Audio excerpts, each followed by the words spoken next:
Hey guys, it's still me, Author Daniels here, with more of Loud and Clear. Take 2. So, this man drops me off at home. He refused to let me get out of the car. So fine. He circles back, bring me back home. We were supposed to be going to see a movie. And I'm thinking to myself, okay, I dodged a bullet on that one because that was a little too radical for me, a little too crazy. So I decided to go with guy number 2. He wasn't that hard on the eyes. The picture he sent it wasn't a good one, but I take bad pictures too. We all have moments where we look more attractive, beautiful. Even I have moments where I just look freaking gorgeous. And then I have moments where it's like, ooh, it's scary. That's just, it's part of the course. It's a part of life. So I start dating this man. But we weren't really dating. We just start talking. I'm like, I'm going to talk. Take it slow. We're just talking.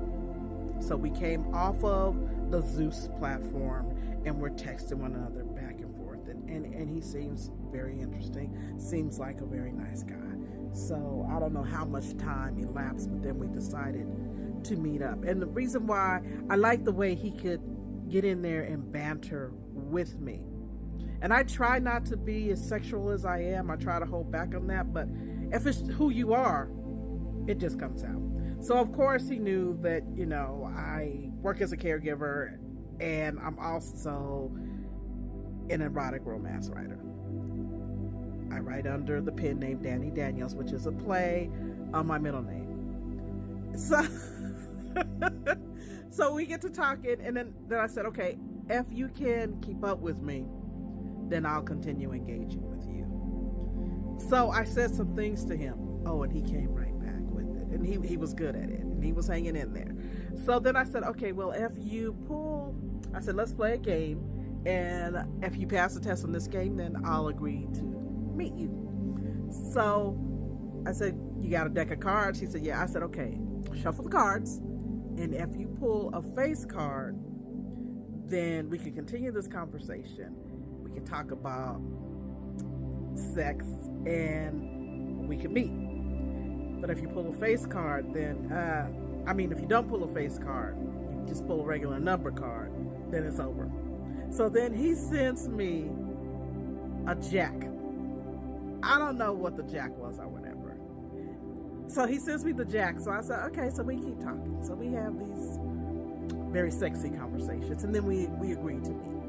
Well, when we met, he called the bus over to a park and ride near my house. And then I agreed to go pick him up. I didn't question why he was catching the bus. I don't recall. So I don't remember. But anyway, I went, I picked him up, and he comes out. And he's dressed kind of, casually, borderline slovenly. And then I found out that that's just his regular dress. He wears cargo shorts with sandals and these shirts that don't really fit all that great because his stomach kind of bulges out. But whatever. And then he has this shaggy hair and he's always wearing a baseball cap. Whatever. I pick him up. He seems nice. So we talk. We go back to my house. And we decide to go get something to eat because we were hungry.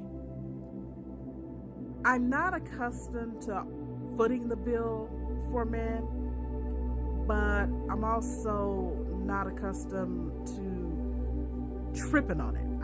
I'm just like, sometimes you have it, sometimes you don't. Well, he didn't have any money, so I paid for the meal. No big deal for me. I didn't care.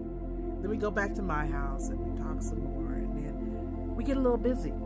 Now, I'm going to go ahead and disclose this information. Like I said, I move fast. I'm trying not to use profanity, but I don't give a flip-flap fling if you judge me. Judge me, you judge me. This is my life, my body, my choice. I do what I want to do. So we had a little bit of activity. And this is where I found out that he's impotent.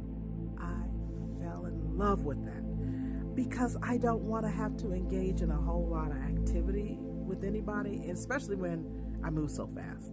So him being impotent and me not have to worry about him trying to penetrate a woman, that was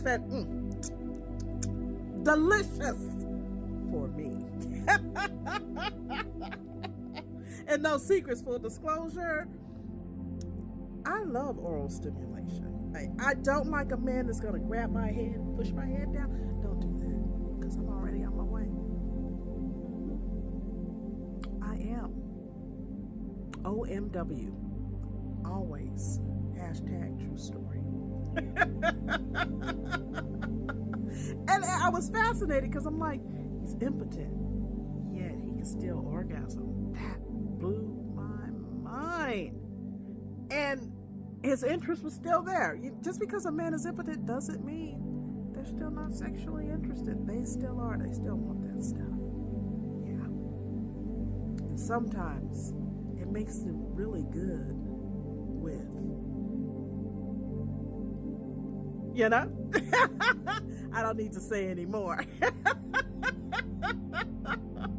So, yeah. So we talked and we started dating. And he would always tell me, you know, call me up and tell me what he was doing and stuff. And then he decided one day to take me to his place. And he lives, you know, downtown. So we go downtown, and his place is nice. It's he had told me, you know, about the elevator and, you know, the car in the garage and all this. And, you know, it's an expensive car, so electrical. I think it was a Lexus. I don't know. I'm not into cars, but it had luxury seats. The seats would massage you. It had the map panel that showed up on the dashboard, so you didn't have to be looking at your phone or whatever. It was right there. It was really neat. It was really neat. And it was electrical, so he had to charge it. And then I called it a little bungalow because there were 3 floors, and you come in through the basement floor where the garage is, and down there was just a bedroom and a bathroom and a little hallway area, and of course, you know, the entrance to the elevator. So we came in through the front door, and then we took the stairs up to the main level, and it was decorated really, really nice, very lovely. There was also a little patio you could go out and look around and see things. It was lovely. And then from there you go up to the 3rd floor, which had 2 bedrooms. There's a bathroom on every floor, and on the main floor there's 2 bedrooms and 2 bathrooms. I'm just describing this because it was nice.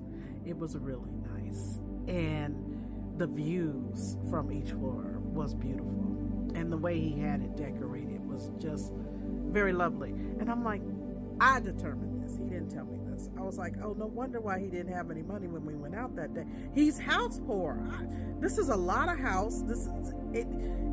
The elevator alone, if that motherfucker breaks, excuse my language, yeah, it's gonna be expensive to fix all this stuff. And you know, he's got all these things, and you know, he's living well. It looks very, very nice. So we're dating for 6 months, and I'm spending a lot of time in his home with him. Come to find out, it's not his home. He led me to believe that it was his home, and it was not. He's house sitting. Oh my God. Now you can judge me on this because I really think I should have seen this coming. Mind blown. I'm like, okay, so he's got me all up in some stranger's house, getting busy, cooking food, doing all of this stuff, acting like it's his stuff. And so he's like, I never told you that it was my house. I said, no, but you led me to believe that it was your house. And you know full well that intentional omission, is no better than a lie. So I'm dealing with this lie, thinking, okay, is this a red flag or what? But again, I don't want to be touched by multiple different hands. So I'm like, I'm already invested. So I got to see it through, my girl. I got to see it through.